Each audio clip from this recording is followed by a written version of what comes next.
Audio Jungle.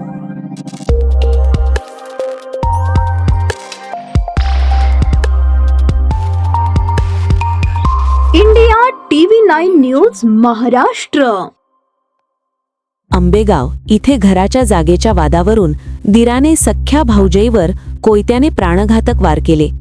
यामध्ये नंदा तानाजी सोनवणे वय 60 वर्ष या गंभीर जखमी झाल्या. या प्रकरणी पारगाव कारखाना पोलिसांनी सुरेश धोंडीबा सोनवणे मुळगाव धामणी सध्या रा केडगाव चौफुला ता दौड याला आज रविवारी ताब्यात घेतले आहे.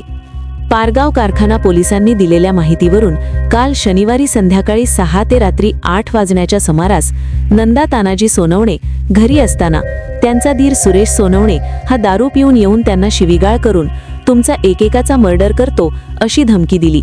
तेथून निघून गेला. त्यानंतर गावातील जिल्हा परिषद शाळेचा वार्षिक स्नेहसंमेलनाचा कार्यक्रम होता. या कार्यक्रमासाठी नंदा तानाजी सोनवणे व त्यांचा मुलगा संपत सोनवणे, सून शीतल संपत सोनवणे, पूजा बाबूराव सोनवणे गेले होते. कार्यक्रम चालू असताना रात्री 8 वाजण्याच्या सुमारास नंदा सोनवणे या कार्यक्रमाच्या ठिकाणावरून जात असताना शिवशंकर दूध डेअरीच्या समोर अचानक सुरेश सोनवणे हा हातात कोयता घेऊन नंदा सोनवणे यांच्यावर धावून आला व तुला आत्ता जिवंत सोडत नाही, तुझा मर्डरच करतो असे म्हणून जीवे मारण्याच्या उद्देशाने त्याने त्यांच्या डोक्यावर वार करण्याचा प्रयत्न केला असता त्यांनी दोन्ही हात बचावासाठी पुढे केले असता त्यांच्या दोन्ही हातावर कोयत्याने वार केले. दोन्ही हातावर गंभीर दुखापत होऊन दोन्ही हात फ्रॅक्चर झाले. नंदा सोनवणे सदर ठिकाणावरून जीव वाचविण्यासाठी पळण्याचा प्रयत्न केला असता त्याने पाठीमागून कोयत्याने पाठीवर उजवे बाजूस वार करून गंभीर दुखापत केली.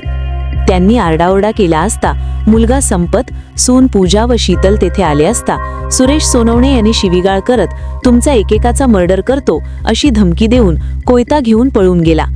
नंदा सोनवणे यांच्यावर पारगाव येथील खासगी रुग्णालयात प्राथमिक उपचार करून पुढील उपचारासाठी मंचर येथील खासगी रुग्णालयात दाखल केले आहे. पुढील तपास सहाय्यक पोलीस निरीक्षक नेताजी गंधारे यांच्या मार्गदर्शनाखाली पोलीस उपनिरीक्षक भाऊसाहेब लोकरे करत आहे.